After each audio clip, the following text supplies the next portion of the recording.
The most in-depth coverage of the Silver and Black as they set their sights on Las Vegas for 2020. Live from the CBS Sports Radio 1140 studios, it's Silver and Black Today. Join the conversation by calling 702-889-5978. Now, here's Scott Gulbransen and Matt Gutierrez. Sunday, football. Only 6 Sundays, ladies and gentlemen, until the NFL regular season begins. That's right. It is back in season for the Oakland Raiders, soon to be Las Vegas Raiders. Welcome back to Silver and Black Today here on CBS Sports Radio 1140 AM. I'm Scott Gulbransen, founder and publisher of silverandblacktoday.com. Las Vegas' only, that's right, only Raiders-based news website. I'm joined by my co-host, Matt Gutierrez. Matt, how you doing, man? Good. Is Kelsey in the shot? Because Tony keeps yelling at me to move left and right. I just want to make sure that she's in the shot behind me. Our studio, if you're, just a reminder, too, you can follow our feed here as well as on the radio. You can also do it on on Facebook. So check us out on Facebook Live if you want to watch. And you can see what Matt's talking about. So tell everybody, since they're Raiders fans, they're not necessarily in Las Vegas, they're not necessarily WNBA fans. You have a picture behind us here on the wall. Yeah, we got the Kelsey Plum fathead hanging out on the wall behind us. We call them the Plum Crazies, I guess. She's got her own cheering section at the WNBA games. So we stole one of the fatheads and brought it in studio, and she's hanging out behind us now. That's great, nice. Man. Yeah, so we're decorating the studio. We continue to do that as well here. So check us out on Facebook. We are trying out different channels with our simulcast. Facebook seems to be the one that you guys prefer, so we'll be there today for sure, and then elsewhere in the future. All right, so it is football training season. Camp. It's football season, man. Yes, football season, man. We are excited. The high expectations. Jon Gruden has the Raiders back in camp in Napa, right? So everybody's on board and looking forward to what's going on up there. It's Jon Gruden, the sequel. Right? Okay, we'll go with that. Chucky Part 2. What was the sequel called? It's who knows? Yeah, I don't know. The Chucky we'll go movies, Chucky 2, right? We'll figure Chucky that out. Chucky 2. I like that. So we have that moving on. Now, Gruden and the Raiders, I got to tell you, Matt, Jon Gruden knows how to play the room, so to speak. So last weekend, as everybody knows, they were watching, if you're watching social media at all, you know that Ricky Sports Bar in San Leonardo, right, which is Gruden's hangout. He's got a parking spot there. It's a great Raiders spot. He held a party for fans, the real alumni there. Everybody was there. And this is not fake. I mean, this is not Jon Gruden just being a good PR guy. Jon Gruden understands the fans.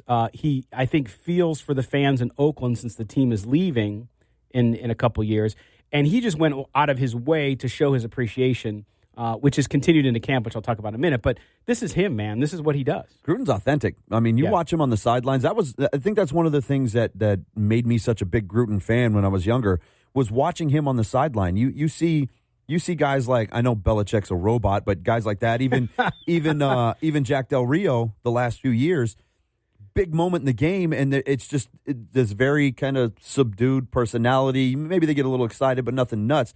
Gruden runs up and down the sideline like one of the players. That's what he does. He just exudes this energy all the time, and he's constantly into the game. He's into the players. He's just having fun out there because he's such a football guy. And like any other fan, when you see him out at the bar and things like that, he's just out there having fun like anybody else would. And it's 1,000% authentic and genuine. And that's if you saw, too, this weekend with camp started, They had an alumni weekend this weekend. Cheryl Thornton-Burnham, who was on our show last week, is up there, and she took a great picture with Phil Villapiano. I texted you guys last night. And, of course, there's pictures. We love him. I love, because I'm watching the media, Vic Tafer up there from The Athletic was tweeting like, Phil Villapiano showed up at the press conference with a beer. Would you expect any less? And No. I sent you guys a picture last night. He's on the field with a beer. His daughter Andrea's joking around, telling, hey, So, but again, fans at practice, they gave out a poster to fans. Now, you go back to the previous coaching staff, they weren't as open. Mm-hmm. Practices weren't as open. Camp was not open like it is this time. Jon Gruden's basically said, come on in. Yeah. And welcome them back. And to me, that makes a big difference. And it shows what Jon Gruden's about and the fact that he does appreciate the fans. one of the games, Monday night games that Gruden was able to call, the first time he was back in the Coliseum, of course, he's down on the field and he's down in the black hole engaging with the fans. And it was like he never left. Raider fans, don't forget, Gruden was traded. He didn't leave Oakland on his own. He was traded. Al Davis traded him to Tampa Bay for a bunch of draft picks and money. Along with that, he traded away a Super Bowl, unfortunately. But Gruden didn't necessarily want to leave Oakland. The fans certainly didn't want him to leave Oakland. No way. He's been a Raider since he left, regardless of what team he was coaching or what booth he was sitting in. To see him down on the field, that Monday night game, interacting with the fans and, the Chucky and all of that, and everybody's getting into it, and he's taking pictures and having fun. Man, he's a Raider. He should be a Raider, always be a Raider. He, without question, belongs on that sideline. Well, there's nobody better to be the ambassador for Raider Nation. Need None. I say I don't know if you call him the president, the premier. Well, the president is Cube. The king. Ice Cube is the president of the Raider Nation. We have to give him his just due. He's got a song about it. So he does. You're right. Cube is the president, but I mean, what do you? Supreme leader, king. I don't know. Governor. I don't know. Whatever you want to call him. He's the guy. He's up top somewhere. Okay. Well, with camp underway, we're going to get into a couple storylines. But first, our correspondent David Stepanian has a piece to kind of wrap up for you guys, and with some audio, what happened early on in camp. And we're going to go to that right now. Here's David Stepanian with a report on Raiders training camp. The Raiders kicked off training camp on July 25th to officially start the second Gruden era. Coach Jon Gruden hasn't been a part of a Raiders training camp in 17 years, but that didn't stop him from getting right into the flow of things. Not that much different, really, than it was 100 years ago. You're just not allowed to bring 150 guys to camp and have 3-a-days. But it's just awesome to be here. It's a great responsibility. I know I have a lot to prove, and I'm eager to do the best I can to do it. Coach Gruden and quarterback Derek Carr have known each other for years and picked up right where they left off, and Carr is ready to work with Gruden to take the team to the next level. Him and I have to be on the same page. Him and I have to work the hardest out of anybody out here. If the head coach and the quarterback are the hardest workers, usually that's a good recipe for. Doesn't mean it guarantees success, but it's a good recipe. I will say this, that he has not changed one bit. Since the first time I met him at Gruden's QB camp till first day of actual training camp practice, he is the same person. And that says a lot, that he doesn't change. He's always fiery. He loves football. He wants to win. He loves his players. He loves his coaches. And he demands from you. I think all of those things are things that I knew about him that day and things that I know about him here 5 years later. Gruden isn't the only fresh face at training camp. Northern California native and first-round pick Kolton Miller has kept himself busy by improving his game, and Carr and Coach Gruden have nothing but good things to say. He's really tall. I think that's the first thing I noticed. Very tall, very athletic, can move, can run, and he's strong. You can tell that he put in a lot of work in the weight room before he came back. And that's for any college kid. I don't care how strong you are, you can always get stronger. And he put in all that work during that break, and he came back, and he's strong, ready to take those bull rushes. As a tall guy, that's coming. You know the bull rush is coming, but he's ready, and he looks really good. Well, he put in a lot of work physically. He's going to get bigger. He's just a pup getting started, and he's obviously worked hard. Tom Shaw, our strength staff, has done an excellent job with our young linemen on both sides. The Raiders training camp in Napa will be open to the public and continue through August 16th. For Silver and Black Today, I'm David Stepanian. All right, David. Thanks, man. I appreciate that. Okay, so quick look there at what's happening. We're going to get into some of the details. Guys, we got a show today. We're going to talk a lot about camp, a lot about the battles. We have stuff to talk about, right? So we're no longer in the offseason. It's no more what if this happens, what if that happens. It's officially preseason, man. Let's go. That's right. It's time we to can roll. talk about it. Now, if we look at some of these storylines, and they were mentioned in David's piece there, Khalil Mack, our next segment, we're going to get into the Khalil Mack situation, so stay tuned there and talk about that one. Also, yesterday, Matt, and the words were echoing in my head what you said last week when we said, hey, who's not on the PUP list? Garyon Conley. Yeah. Guess who missed the second day of camp? I'm going to go with Garyon Conley. He did. Now, we don't have any detail on what happened yet, but we'll see what goes on there. But certainly concerning. Well, this is exactly what I was talking about a month ago when it was, he's going to be fine. They just want to make sure he's cleared, this and that. But does he have now a history, a pattern of being the guy that can't stay on the field? Here we go. Well, yeah. Here we go again. He's got to get out there. It isn't anything, but just another red flag. That's right. And also out, and we knew this already, but Donald Penn at left tackle. Now, the Donald Penn situation, we'll talk about a little bit later, too, because I'm really impressed. He's out. His future replacement, Kolton Miller, we're going to get into as well. He's there. He's coaching him. He's out there showing that he's a team guy. Yeah. And to me, that is a big, big deal. Now, he understands the writing's on the wall for the future a couple of years down the road, maybe even sooner.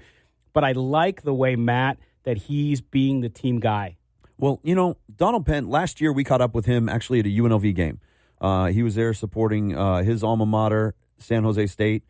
And we talked to him about, are you going to be here in Vegas? Are you going to make it? And he said he would love to be in Vegas. He'd love to be able to play in Vegas, but, pretty much said, I don't know that I'm going to make it that far. So he knows he's towards the end of his career. He's towards the end of his Raiders career for sure. And he's trying to do everything he can to, like you said, just be a team guy, just kind of hang around as long as he can possibly make it. Yes, and I will tell you, I told you, and we're going to talk to Chris Reed, by the way, later, our senior NFL analyst. I said on our podcast this past week, my big surprise, and I've been talking about it all preseason, was who? Who was going to surprise everybody? You don't remember? I don't. Doug Martin. Oh, come on. No. And so we're going to talk about Doug Martin because he is the talk of camp, actually. He is. All right, you're listening to Silver and Black today. We're going to step aside, and when we come back, we're going to talk Khalil Mack holdout. We want your calls, 702-889-5978. Tell us what you think here on Silver and Black today, CBS Sports Radio, 1140 a.m. Limitations may apply. Loans are subject to approval. CBS Sports Radio. Help us talk the Silver and Black. Call us at 702-889-5978. Here's Matt Gutierrez and your host, Scott Gulbranson, on CBS Sports Radio, 1140 a.m. All right, we're back. Ladies and gentlemen, it is football season. We are going to talk a couple things real quick here. Not real quick, but we're going to take this segment. We're going to talk about Khalil Mack. Now, a couple things that I want to touch on. A great piece I'm going to hold up for our Facebook audience here, which was by Marcus Thompson II from The Athletic. If you don't subscribe to The Athletic, I don't pay for a lot of sites anymore, but I actually like The Athletic. Anyway, Thompson wrote a piece on why it's time for the Raiders to pay Khalil Mack what he's earned. Couple things that I liked in his story, Matt, I want to mention. I'm going to read these verbatim because I think he captured it right now. And he says here, what the Raiders don't need right now is normal. They need bold. They need stability. They need exactly what they used to go and get Jon Gruden. Yes, Mack is worth it. The Raiders have somehow managed to swallow and do what it takes to get a new stadium, to sign Derek Carr, to get Gruden. Is that few million they're trying to save worth killing that momentum? Then he goes on to say, here's another thing that I love too, which was the Raiders are 2 seasons from moving into the new digs in Las Vegas. That means they should be 2 years from a windfall of cash. If the new stadium, the reason they've left the Bay Area, is to reap the financial boon of the franchise needs, they will have to head into the desert as winners. They need to be legit contenders to really maximize that opportunity. Now is not a good time to penny pinch, okay? And he also credits Matt, and I agree with this, around being quiet about what his issues are, right? He's not come out and popped off. He says didn't throw a tantrum, but last year definitely did hold on him. And I like this. Now, if we look at the money, Mack's already on the books for almost $14 million guaranteed this year. So if $80 million is not enough, let's say, to make his to get him there, to make his extension 4 years, $86 million. If you did that 4-year extension, it gets up to about $100 million, right? But you're already on the hook for that money. So if we look at the Khalil Mack situation, Matt, I just believe, I don't know what's going on. I think we all were in agreement that we thought it would get done before camp. It did not. Now we're into camp, and now I think most of us are saying it'll get done by the first week of the season. Missing camp, But at what point, and are you concerned at this point? No, I'm not. I think I think and people have talked about this. Okay, people have touched on it a little bit, but I don't think it's been made a big enough issue, and that is the Aaron Donald situation in L.A. with the Rams. I think a lot of this hinges on when his deal gets done. If Donald was already in camp and his deal is done, why wait? Why wait for him? Because that's where we're at. That's the market. Exactly. But why not set the market? Because he doesn't want to be the guy below Donald. These two guys are waiting on each other. I think they're both waiting on each other. I think they're both trying to figure out who's going to walk away from these negotiations as the top paid defensive player, especially between the two of them because they play similar positions. These two guys are going to set the bar, right? They're both going to have higher contracts than what Von Miller has. Yeah. And I think they're kind of playing this waiting game for each other. Now, Donald, who held out last year, has to be in camp a month prior to the first preseason game. So he has way less time to play with than what Mack does. If he gets into camp within, what would that be, the next 10 days or 10 so, days, roughly? Yeah. I think that's when you see the Mack deal get done. Whether it's the franchise deal that he signs off on or they get the long-term deal done, I think that's the other shoe that has to drop before he gets in there. Well, I agree. I technically agree with Thompson here in his piece, which is the Raiders. Now, if it's on Mack's side, that's a different story. If Mack is waiting and saying, look, I don't want to talk yet, or I don't want to talk numbers yet, two things. One is I think that's short-sighted because, or why aren't you in camp then? Okay, you have a deal already. You're getting $14 million this year. Mm-hmm. So if that's indeed what's happening. Now, if it's on the Raiders side, that's where I have my issue, where I agree with Marcus Thompson at The Athletic, which is, what are you waiting for? You didn't wait for someone to sign and then sign Derek Carr. You went out at the time, of course, now that's all been surpassed, but you went out and you made him the highest paid quarterback. Why not take care of Mack now? And I think his argument is compelling. And when you look at the dollars, too, even if you gave him an $86 million extension, which would make him the highest priced defensive player at $100 million over the course of his contract, then you've set the bar, you've made him your guy, and it's over. And you're focused on the season. Who says that it's on the Raiders or it's on Mack? We don't know. That's the thing. It's all speculation. Everybody coming out and saying this stuff doesn't have any tangible evidence. It's just, could be this, could be that. That's why I feel that the Donald situation is so much bigger than what people are making it. Again, it has been talked about, and they throw it out there. Yeah, these two guys are competing for top dollar. But I think it's a bigger deal than what people are making it, because I don't know that it is anybody's fault necessarily between the Mack and the Raiders camp. The Raiders could be sitting there going, yeah, we understand. We'll wait and see what they set it at, and we'll beat that. Matt could be saying, I'm waiting for this to happen. I just want to be ahead of that. It could just be a stalemate with him and Donald waiting to see where that goes. Doesn't mean that there's animosity between the two. I don't think the Raiders are necessarily concerned with Mack missing camp because you know what kind of shape this guy's in. You know what kind of work ethic he has. He's going to pick up this system. I don't think he's going to struggle there. And we know what kind of player he is. So I don't think anybody's panicking, because generally with these kinds of things, if there is bad blood, you hear about that. You hear about the animosity. You hear about the infighting between the two, and this is a legit holdout because of X, Y, and Z. Matt, you're not getting that. No, and that's why I don't necessarily put a lot of credence into reports that someone hasn't talked to somebody and Mack hasn't talked to Gruden, which Gruden basically in the press conference said that's not true. He came over to my house and played basketball. And that's the thing. You hear all these reports, and then you hear from the source that, no, we've talked, but what's Gruden going to do? Negotiate the contract? A, he's not the defensive coach. B, he's not the agent. That's not what he does. He's not in there negotiating numbers with Khalil Mack's agent. That's not how it works. Or Khalil Mack, for that matter. Although, if you read some things, he's running the franchise.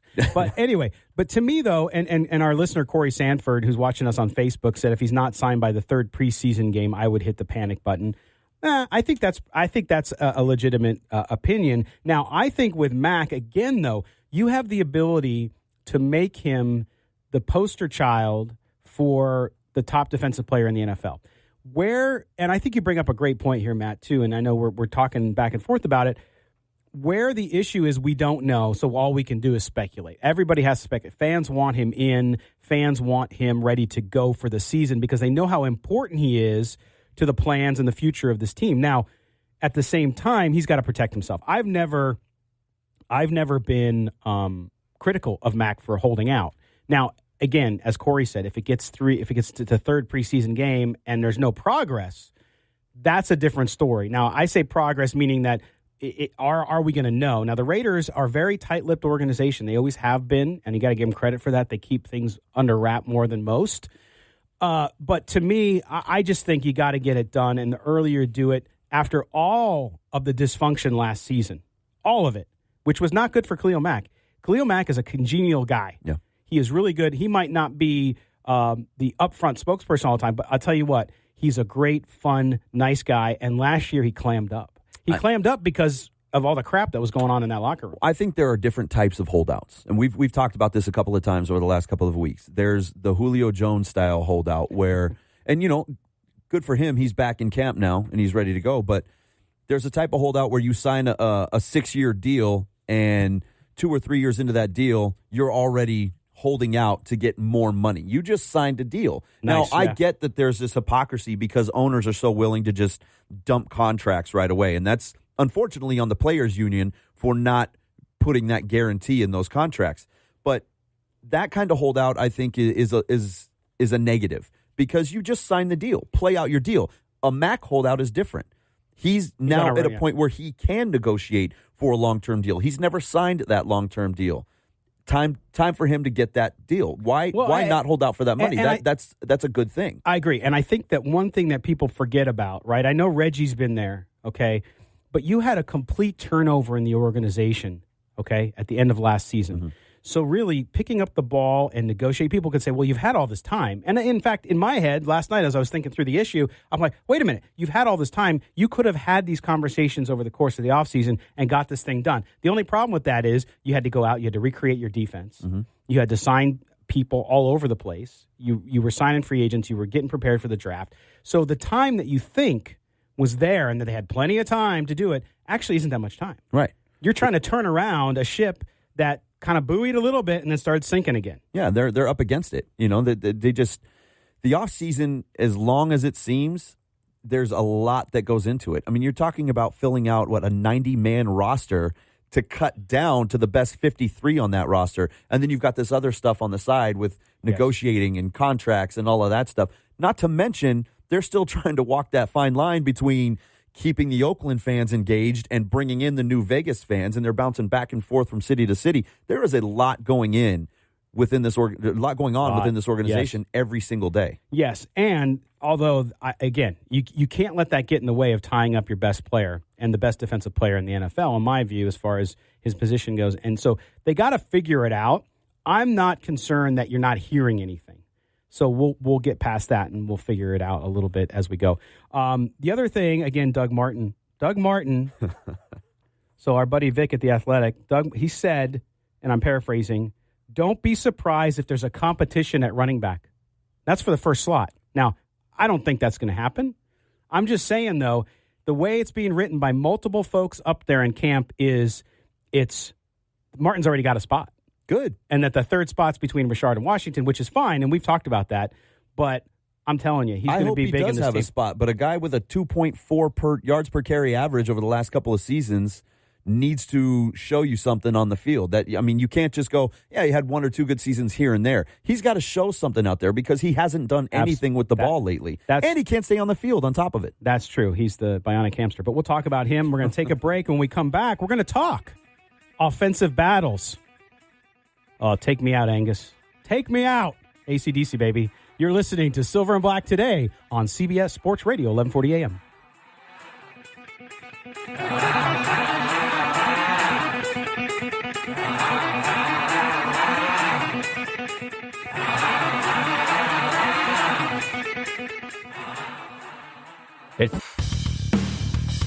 The only way to take Silver and Black today with you is with the radio.com app. Download it today and search CBS Sports Radio 1140 in Las Vegas and listen to us anytime, anywhere. Yes, welcome back, Silver and Black today. By the way, Matt, that radio.com app, holy moly. Some good stations on there, man. And I feel honored. I mean, you go on there, you search sports, and you got WFAN, you got WIP in Philadelphia, all these big sports stations, and then there's us. Yeah. The resurgent and ready to explode CBS Sports Radio 1140. Back. Yes. Here we come. Yes, and we're having fun here talking Raiders training camp. We're going to transition now to talk a little bit about the offense and some of the battles happening there as well. So let's start, and we're going to talk to Chris Reed, our senior NFL analyst, who wrote a story on Kolton Miller last night, later in the show. But if we look at that spot, we talked about Donald Penn and what he's doing while still recovering from his foot injury, and how he's really being a coach and doing a great job of helping the young Miller get up there. I just like what's happening there. Now, it's early. Again, they put on the pads for the first time today. Remember, we talked about it until they put the pads on. They're going to put the pads on today and start getting some contact. So we'll see how things go. But I really like, and I think that you're going to see, barring injury or some massive setback, you're going to see Raider Nation come around, including you, Matt, to the Kolton Miller pick and the Brandon Parker pick. I think the depth on this line going into the season, if Penn gets healthy, is going to be one of the strengths. I think they had a pretty good idea of where Donald Penn was going to be come training camp, more so than anybody could have ever imagined, because you look at it now and Penn's still sitting there dealing with that Liz Frank injury. Like you said, on the sideline coaching people up as opposed to on the field smashing heads, which is where you want him to be, right? You need him on the field. I think that, unfortunately, that could be a bigger issue than what it's being made out to be, because there is some serious talent on the defensive side of the ball throughout the division when it comes to pass rushers. You got Chubb in the division now, along with Von Miller, San Diego with Joey Bosa. I mean, there's guys that can get after you in this division, and you need a strong offensive line, especially on that left tackle spot, Carr's blind spot.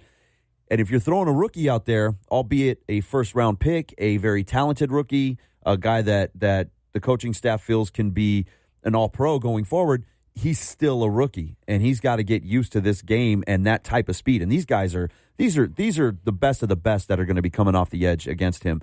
It's going to be tough sledding for him if he's not ready. Okay, so let's move to running back, and all joking aside, a resurgent Doug Martin. I didn't agree to that. A resurgent Doug Martin, I think, helps because, again, the guy can get 500 yards. It would be huge for this team to spell Marshawn Lynch. And if we look at the running back number 3, which is, I think, what we're hearing is going to be the biggest competition, one of those guys, DeAndre Washington, Jalon Richard, one of those is not going to make the team. Who do you like? I like Richard because he's more multifaceted. He can also return kicks, even though the Raiders went out and got kick returners, punt returners. I don't like Richard in the kick return game, to be honest with you, because he has a hard time hanging onto the ball in the return game. Not so much out of the running back spot, but in the return game, I don't know what it is, whether it's mental or just the type of hits that you take in a return game. Right. But he just seems to struggle to hang on to the ball. I like both guys a lot. I think they bring a similar skill set. They're built the same. Washington's a little stockier. Richard has a little more explosion. You remember his first carry in New Orleans that broke for, 70 yards up the middle. I mean, in third step, he's gone. But I don't know. I think whichever guy fits Gruden's system a little better is the one that's going to stick around, because I think you get kind of the same thing out of those two guys. I have a feeling Washington may be the guy that can handle the load a little more, because he is a little thicker. He's a little stockier build, maybe a stronger guy. But Richard puts in crazy work in the offseason, so we'll see how he comes into camp. But again, we've talked about it numerous times. You guys talked about it yesterday on Sports Adrenaline Las Vegas. Gruden has built an environment of competition. Right. And so this is what you want. How do you become the best team in the NFL? You become the best team in the NFL, if you look at what the Patriots do even, dare I, is they create competition. Nobody's ever safe. You bring a guy in, you have him push the guy in front of him, and at the very least, even if you're not making the team, you push that guy to make him better. And we're starting to see that too. Now we're seeing it at wide receiver as you look at Jordy Nelson. The reports coming out of camp, and I talked to somebody up there yesterday, was everyone's surprised at his speed. Yeah. When you see guys like that, the first time I stood on an NFL sideline for a game, because you can watch it from the stands, you can even watch it from the front row on the 50-yard line, it's different when you're down there. When you're standing on the sideline and you see not just how big these guys are in person, but how fast they move. I was always one of those guys that said, if I'm ever on the sideline of a game and the play's coming at me, I'm not going to move. I want to take the hit. I want to be the guy that gets rolled up on the sideline. And here comes a play. Running back swings out wide, Linebackers coming over to get him, and they're going to meet at me. And here's my chance, right? I'm going to stand there and take it. The hell I did. As soon as they got close, I realized I wasn't wearing a helmet and pads, and I got the heck out of the way. These guys are huge, and the speed is insane. It is insane out there. It is a completely different game when you're standing there. Well, it is. And Jordy Nelson's speed, everyone knows how sure-handed he is. Also, we've done several stories on the website on silverandblacktoday.com about how Jordy Nelson creates space. So any speed that he does lack, he makes up for it by doing that, by being a good route runner, by creating space between him and the defender so that the quarterback can drop the ball. And now, yesterday as well, we saw Martavis Bryant have a nice touchdown down the sideline and show off his speed and ability to catch the ball. So you bring in Bryant, and what happened with Bryant? We've not seen any issues with the NFL. That's a big story because going in, it was some uncertainty after the report came out at the end of minicamp, and nothing's happened since. Well, it's funny because when that report came out, everybody in the know said, he passed everything he had to pass. He went through the meetings and came out of those okay with NFL personnel. So probably there's not much there, but maybe they know something we don't know. Well, apparently they didn't know anything that we didn't know. It was just a report about past news. It seems like it was okay. He had these issues in the past. This could possibly jump up again and bite him, but there was no new information, so nothing came of it. And there he is on the field, and they fully expect him to be there September 10th for opening night. Yeah, and to me, not only that, and we haven't heard much yet out of camp around Amari Cooper because you've heard a lot about Nelson, and it's only been a few days, folks, right? Okay, so I'm stretching a little bit, but you haven't heard anything about Amari Cooper, but you have heard about Nelson, you have heard about Bryant. Well, they're the new guys. They're the new guys. But not only that, having them there, now Bryant's had his issues, but having the force that is Jordy Nelson and having him there with his leadership, I think soon you're going to hear Amari Cooper's name. You're going to see him really elevate his game, and we'll start to see that soon here as they start contact. Yeah, a lot of people were mad when the Raiders let Crabtree go because how do you bring in Nelson and let go of Crabtree? Crabtree's a little younger. They kind of fit the same mold, so to speak. Yeah, Nelson's a different kind of leader than what you get out of Crabtree. I think he's going to be a better locker room guy. I think he's a little more willing to take guys under his wing, show them how to run those routes, how to play the game. And he still, in my opinion, can get deeper than Michael Crabtree can. And Crabtree's a great red zone guy. I really loved watching Crabtree play as a Raider. He's a great possession guy. I'll move the chains for you. But I think Nelson gives you a little more diversity there. So I don't think it was a lateral move. I think you upgraded there a little bit. Bryant, obviously, just crazy speed guy. The speed is insane with this kid. And then I keep going back to it. Cooper moving to the slot. And we talked about this all the way back in probably February on one of our first podcasts. And I said, I think Cooper moving to the slot would be the best bet. And we were shot down by a couple people on that. But here he is going to the slot because he's just so dynamic. The footwork is insane. His ability to leave people behind on one step. He's in and out of his breaks. I think that's going to be huge for the Raiders. Yeah, and we want to hear what you guys have to say. 702-889-5978. Call in. Don't just sit there. Come on, work with us here. Call in. Tell us what you think. And we're also going to talk Corey, our listener, Corey, again, Ryan Switzer. I like Ryan Switzer. I think Ryan Switzer is the guy. And Chris Reed, our senior NFL analyst, who's going to come on and join us here after the break, coming up in a couple minutes, he wrote a story back about Gruden taking on some of the same vision and same process that Bill Belichick does in New England. To me, Ryan Switzer is that guy. He's like an Amendola. He's like one of those guys who you don't expect to be a big role player, but they come in when they're needed, sure-handed, and they get the job done. So I like Ryan Switzer to make the roster. Yeah, you come in and you go four wide, and you've got Coop, Nelson, and Brian out there, and then you bring in a guy like Switzer. I think it's huge. Yeah. I think, again, you're dealing with mismatches because you have to slide a safety down on a guy who's just got insane quickness, is going to get in and out of his breaks like that, or you have to move a linebacker out there. If you can catch guys in the wrong personnel on defense, I mean, you're going to run all over the field on these guys. Yeah, no, there's no doubt about it. So I think that wide receiver core, where we had so much concern about it last year with not only inconsistency, but players playing out of place, and then you add in Jon Gruden allowing Derek Carr, hey, he's saying, look, Derek, you're on the field. You take control. You got to do the Rich Gannon, which is, hey, if you think there's a play that's better, you tell me to stop, and you're going to make the call at the line, which is a big change for Derek Carr. Yeah, I think the coaching staff has kind of kept him under wraps a little too much over the course of his career so far. Gruden is a quarterback guy.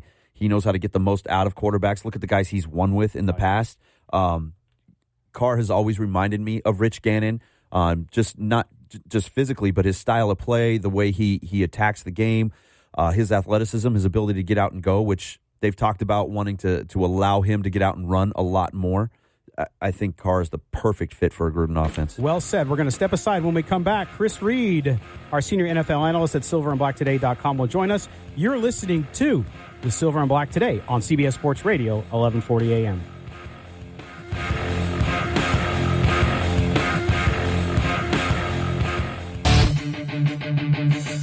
CBS Sports Radio. All right, we are back. This is Silver and Black Today. We talk Raiders football every Sunday from 8 to 10 a.m., and that includes during the season. We also have some special broadcasts coming up, which we will talk about in future weeks. So don't miss any shows because you'll get that information from us here. All right, we're going to go out on the Newsmaker line now, and we're going to bring in Chris Reed, who is our senior NFL analyst at Silver and Black Today. If you don't know Chris, if you haven't read his stuff, boy, are you missing out. He is amazing. He's been doing a lot of work now as camp has rolled around, and we're glad to have him on. Chris, how you doing this morning? Pretty good, man. I wish I was at camp. I can almost hear the pads cracking from here. Yeah, man. And you could have a beer with Phil Villapiano. So that would definitely cap off the day. Now, we wanted to bring you on, Chris, because you've written a couple stories I think that are very important to what's happening in Napa around the Raiders and what they're doing this year different under Jon Gruden. And just a couple days ago, you wrote a story about Gruden and the fact that the veterans in camp and what he's doing there and what he had to say. What is it with Gruden and veterans, and why do you think it's central to what he's trying to build there and how he's trying to turn this thing around? Well, the first thing he wants somebody to help bring the young guys along, and he wants that veteran that he can count on if the young guys aren't ready, when week one comes rolling around. Yeah, and that to me, we had somebody comment here on Facebook that they didn't necessarily agree with the Doug Martin signing. And yeah, I'm going back to Doug Martin because remember, I told you on the podcast this week, my man. Right? Now we're hearing it out of there. I know. I look brilliant for a week, and then he'll get cut next week. I'm coming around on him. But, those signings, too, Matt, those signings are huge because you're right, Chris.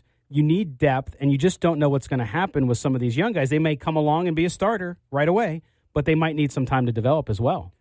Yeah, you have to have competition, otherwise guys get complacent. If you know your job is secure, what incentive is there for you to give that little bit extra? Not that guys aren't going to work hard. We know they're going to work hard. This is the NFL. This is what they're paid to do.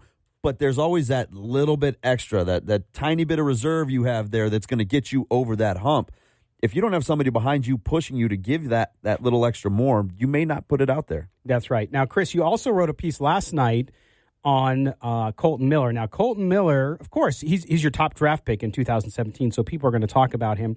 We're hearing really positive stuff out of Napa. He came back into camp. He gained weight, and that was not just sitting around eating cheeseburgers. He spent time in the weight room. He bulked up. Tell us what you've heard and what you've seen from what the coaches have talked about with Kolton Miller and his development early on. Well, Gruden really loves his mental development more than anything. Carr was kind of in the same category, where he gets what's going on. He had that extra time when the rookies came in on Monday to kind of learn the protection calls and everything. So just in case, worst case scenario, Donald Pinn's not ready to go, they could play Kolton Miller. Now, with that rest of that line, too, we were talking earlier in the show about it here, Chris, Matt and I were. If you look at what's happening there and what you're seeing, I still like Brandon Parker to win out on the right side. You don't see Miller making that switch to right side if Penn wins the job out, do you? Probably not. I think when you got somebody like Kolton Miller that his main thing he needs to work on is technique. You don't want to go switching him side to side and completely reversing that technique. You end up just kind of confusing a young player that way. Now, you also wrote earlier in the week about Gruden's dislike for RPOs, run-pass options. Okay, so the Raiders' offense, everyone's going to be watching over the next several weeks, and especially as we get to August 10th with that first preseason game against the Lions, about this offense, Jon Gruden's offense. Of course, we know from past stops and what he did in Oakland before and what he did in Tampa Bay, what his philosophy is, but what will change? Is he going to use run-pass options more than he has? What is the data and what do people tell us that makes us think he will or he won't? Personally, I don't think he will as much, mostly because I think of what he's going to do with the run game. He's not really going to need to, but everybody in the league used it last year, and it did pick up about 4.5 yards per attempt. But it's not like the teams that are running it are the really smart teams, and the ones that don't, are the ones that are falling behind, because you had Kansas City and Philly who each ran over 100, and then you had Kyle Shanahan and Sean McVay combined, they only ran 12 last year, and both of those guys were Gruden assistants before. So I don't think with the running game and the play action that's going to come off of it, that they're really going to need to focus on it too much. Matt, you see Gruden doing anything different than he's done in the past with this offense, with the personnel he has? Not necessarily different. I think Gruden has a lot of weapons to be able to do what he does best within that system. We talked about Carr looking a lot like Gannon in the way that he plays. Gannon was a guy that, he wasn't a guy that got out. He wasn't Michael Vick. All right. You didn't see him take off for 110 yards a game and just kill you with that kind of dual threat. But Gannon was a guy that ran when he had to run. In his 4 years with Jon Gruden, his 4 years where he played 16 full games with the Raiders, he ran over 60 times per season for an average of about 4.8 yards per carry. Yeah. That's just moving the chains when you need to move the chains, understanding the situation. If you have a running back that's getting almost 5 yards a pop, that's huge. Yes. But he wasn't getting crazy yards per game. He'd get, 200 yards for the season, but they were meaningful yards. They were yards that you had to have at specific times in the game. Now, Chris, we did see this week, too, just want to get your thought on this real quick. Colin Cowherd, who now has become, I think, maybe the most wanted man in Raider Nation, asked the question. He does kind of his preseason poll around teams that could become dumpster fires. Do you see the Raiders here? We did a Twitter poll, which we're going to show you real quick here on Facebook. You'll see a graphic. But if you look at the Twitter poll we did, where we asked folks, do the Raiders have a possibility of becoming a dumpster fire? 56% said, who cares what Colin Cowherd thinks? 26% said he just hates the Raiders. 18% said it could happen. Do you see any issues here? I mean, it's a switchover year. It's a year of transition, Chris. Is there the possibility that things could maybe go south for a little while here? I mean, there'll certainly be growing pains anytime you're bringing in this many new players into new systems, but you're talking about upgrading a roster and a coaching staff and thinking the team will go backwards. It doesn't really make sense. I think Colin just knows if he talks about the Raiders, his ratings go up. Yeah, that's what I think. I think he's doing it just because Jon Gruden and the Raiders are going to be one of the stories in the NFL this year. Chris, man, thank you for coming on. Make sure you follow Chris Reed _NFL on Twitter, and then also, of course, read his stories on silverandblacktoday.com. We want to hear what you guys have to say about this Raiders team so far in camp. Make sure you call in 702-889-5978. Now, when we come back after the next break, Matt, we're going to talk a little bit about relocation, because we had some feedback over the week that I'll get to, but also kind of the perils of relocation. Will the Raiders lose their identity? We'll talk about that. We did a poll on that as well, which was answered quite a bit, and we'll talk with you about the Raiders and their identity, right? Because it's huge. It's a big deal for Raider Nation and for any brand, really. And when you're talking about a sports team, making sure you keep it, and when you move, you're concerned with it. So when we get back, Matt's going to lead us in that discussion. Oh, yeah, bring in the bass. Slap the bass. Right? Metalhead over here, man. All right, baby. We are Silver and Black today on CBS Sports Radio, 1140 a.m. We'll be back right after this. Don't go anywhere.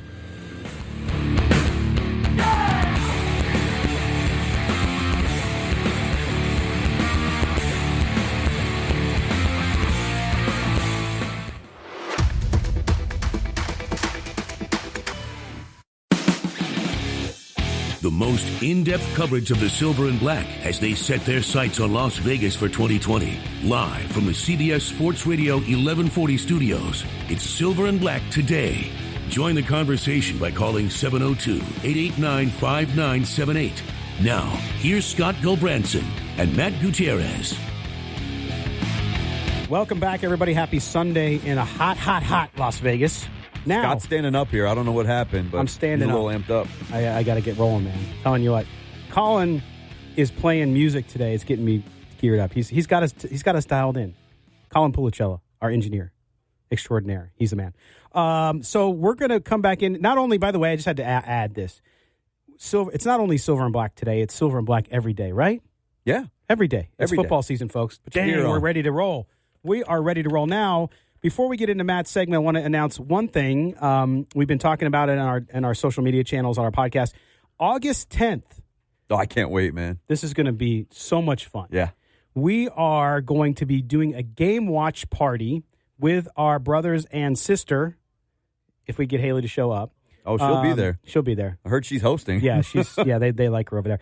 We are going to be hosting with Sports Adrenaline Las Vegas and Silver and Black today at Legacy Stadium at the Palazzo. We're going to be hosting a watch party. Free parking. Heck. Palazzo and Venetian, I think the only two left on the strip. Is there? You don't have to pay. And people, Raider Nation concerned with tailgating. This is free parking, so you can tailgate in the parking garage and then come up to the game. Well, I don't know if they'll let that happen, but Be a little hot in there. Yeah. But come out. It's 7 p.m. We're going to be not only hosting there, we'll watch the game together. Halftime, we're going to do. Actually, pregame, we're going to talk about the season. We'll talk about the game. Halftime, we're going to be doing some cool giveaways. So make sure you come out to the Palazzo Legacy Stadium. If you haven't been there, it is freaking amazing. Good spot to watch a game. Any game. Any sport. Any game. Good spot. Now, this week, we asked folks another poll on Twitter, and we had a couple hundred of you answer this. Do you fear the Raiders will lose some of their identity with the move to Las Vegas? 65% of you who answered said, no, it's Raider Nation. It doesn't matter if we're in Tijuana, if we're in Mexico City. It doesn't matter. We're not going to lose our identity. 23% said, a little, I'm concerned. I get that. I think that's fine. And 12% of you said yes, and it sucks. So, Matt Gutierrez, I know you had a strong take on this, which is why we asked the poll. Talk about people's concerns with this and where you're going with it. Well, I don't know that I necessarily understand the level of concern. I think a lot of it stemmed from not the move necessarily, but the latest news, which was the Greg Papa thing, where Papa's out, Flores is out, and you bring in Brent Musburger and Lincoln Kennedy. By the way, Lincoln Kennedy is a Raider, so you're not losing anything there. You've got a Raider coming in, and until Papa was a Raider, he wasn't a Raider. I get it as far as being upset about Papa because I was a big Greg Papa fan. Yeah. His call for the New Orleans game 2016, that highlight came through my Twitter feed the other day. And it was the Crabtree catch on the 2-point conversion. He caught it. It was a great call. It was fun. It was energetic. Pretty good, man. That was a pretty good. Yeah, I'm applying for the job in a few years when Musburger's done. But I mean, you looked for those calls. You get used to hearing your guys, right? I'm a Dodgers fan. Dodgers with Vince Scully, and now it's not the same, but you still get good calls from Joe Davis, right? You still have fun with it. It'll be that way, but it's not an identity thing. It's the Raiders are not Greg Papa. Greg Papa is not the Raiders. The Raiders are so much more than that. Let's start with Al Davis. Al Davis is the Raiders, right? I mean, no matter what, no doubt. You go back to why they are what they are, the silver and black, that's Al Davis. Just win, baby. That's Al Davis. Commitment to excellence, that's Al Davis. That more than anything, I think, signifies what the Raiders are. And in the Coliseum, they've put up that torch, and they have somebody come out and they light that torch between every game. And it's kind of up in the corner. It's out of the way. You can see it, but you know how the Coliseum is configured with with the new side, the Mount Davis side that they call it, that they built when they came back to Oakland in '95, and it's kind of tucked away. The new stadium here in Vegas, that entire north end zone opens up to overlook the Strip, and what's sitting in the middle of it, a huge Al Davis torch. That right away, Olympic size. Yeah. I mean that signifies an identity right off the bat. The Al Davis identity. That right off the bat is the Raiders. Well, let's start there. Let me say this too. So, and I agree with everything you said. Let me say this too, because we did have I got some comments back from people, both privately and publicly, about some of the conversations we've had on this show and the podcast around some of the fans in Oakland who have been protesting and spreading, I think, some mistruths. And I just want to say this too, because we had some people say, hey, listen, I don't want to listen to you guys if you're going to just bag on these folks. And it's not bagging on Oakland folks. Again, we have said from the very beginning, we love Oakland fans. They're the original Raider fans. They will always have a place. They're welcome in our town anytime, and we can't wait to have them here.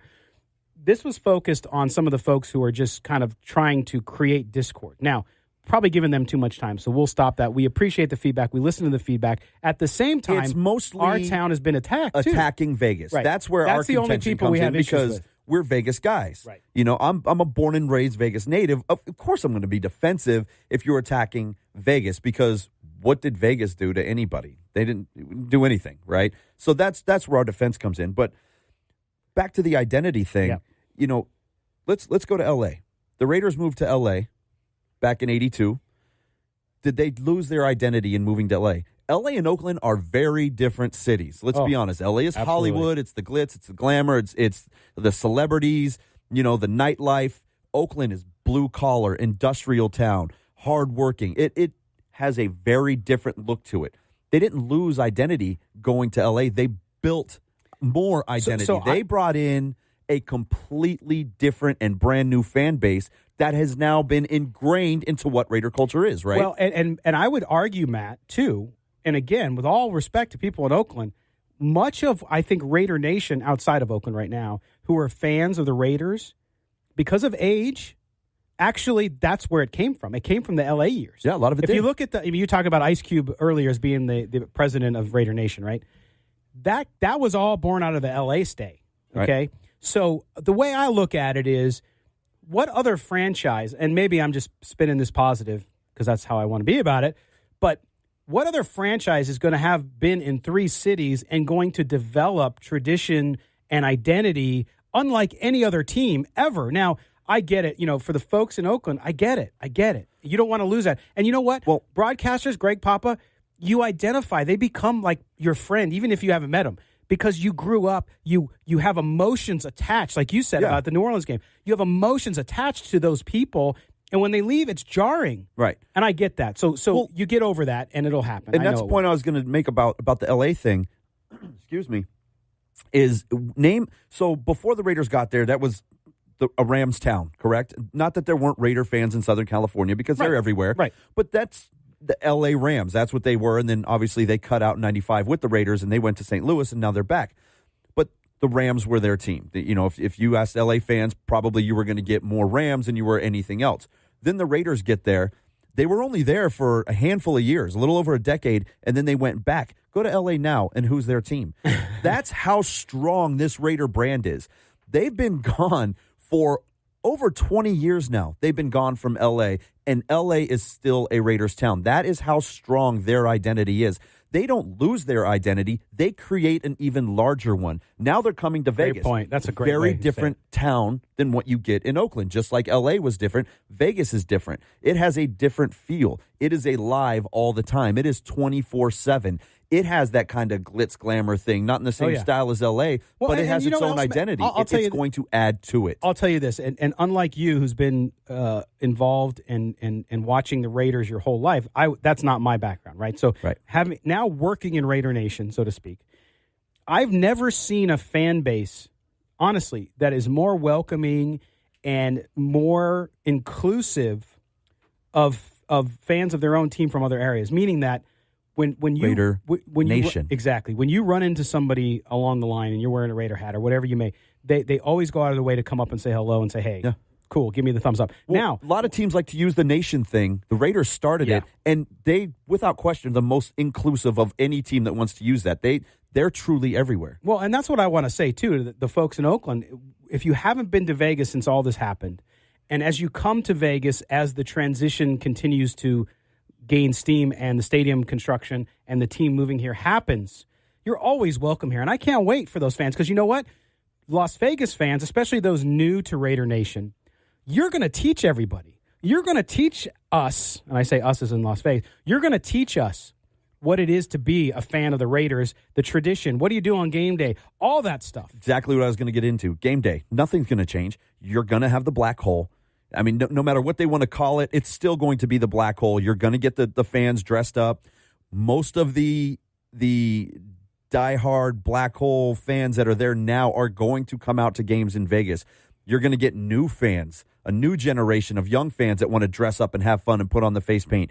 AC/DC will be blaring through the sound system. You're still going to get the Back in Black. You're going to get Hell's Bells on third down. You're still going to get the Autumn Wind playing. Yeah. You're going to get the Raider anthem from Cube. None of that is going to change. That is the identity of the Raiders. No, it's not one announcer. It's not one city. Matt, but you're also going to have, to the point about the stadium, their first ever brand new facility that is going to be state of the art. It's theirs. Yes, they're going to. You're going to have now a new theater in which to enhance a real pretty one too. Yes, to really enhance. Look good. So that black hole, I know somebody commented to me this week. Well, if the black hole's not there when we ran the poll, if the black hole's there, then the identity's gone. Now, I don't. The black hole is trademarked. They own it. It's a group. I cannot believe, nor will I believe, that they are not going to be here. They will be here. They're Raiders fans. Exactly. They're going to be here. It's close to, and they're going to start their chapter here. And despite what Tony says, they're not rebranding. They're not changing their uniforms. Our executive producer. I'll be quiet, Tony. You don't have a mic today. Be quiet. Tony wants to go to orange. He wants orange and blue Raider uniforms. He does. No. It's silver and black. They're not changing anything. You may see a cool Vegas patch in year one, inaugural season. But that's the thing about probably as far as you're going to go. That's the thing about the Raiders. As proud as I will be that they will call Las Vegas home, the Raiders are the Raiders. Again, it doesn't matter if they're on Mars. You don't need a city in front of the Raiders' name. Raider Nation is Raider Nation. All right, we're going to come back. We're going to close out the show. Short show today due to the Dodgers. Get on the phone, 702-889-5978. We want to hear what you have to hear here on Silver and Black today on CBS Sports Radio, 1140 a.m.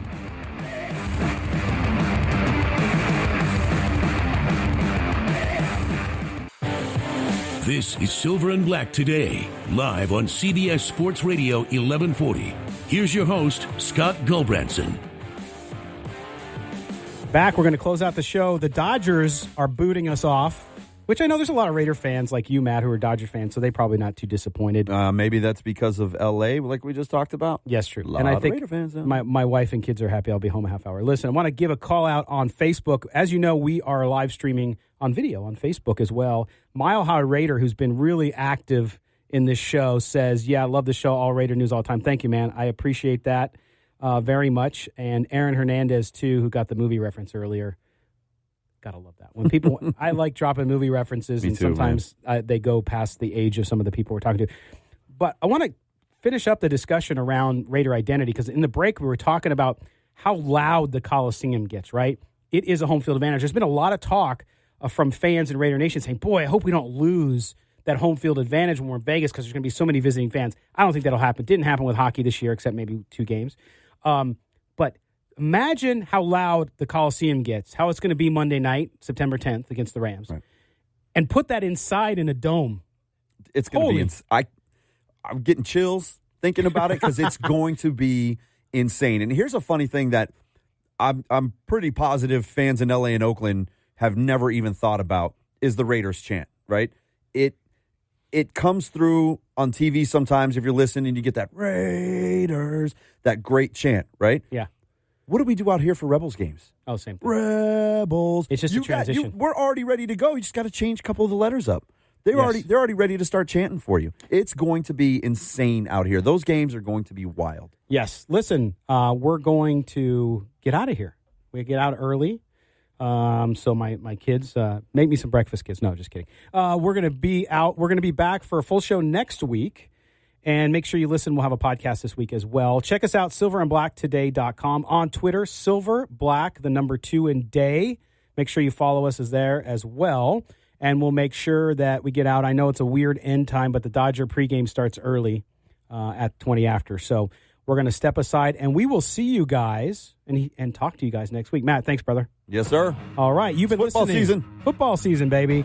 Training camp. Keep tabs on the website, silverandblacktoday.com. We'll keep you up to speed. You have listened to the Silver and Black Today on CBS Sports Radio, 1140 a.m. We'll see you next time.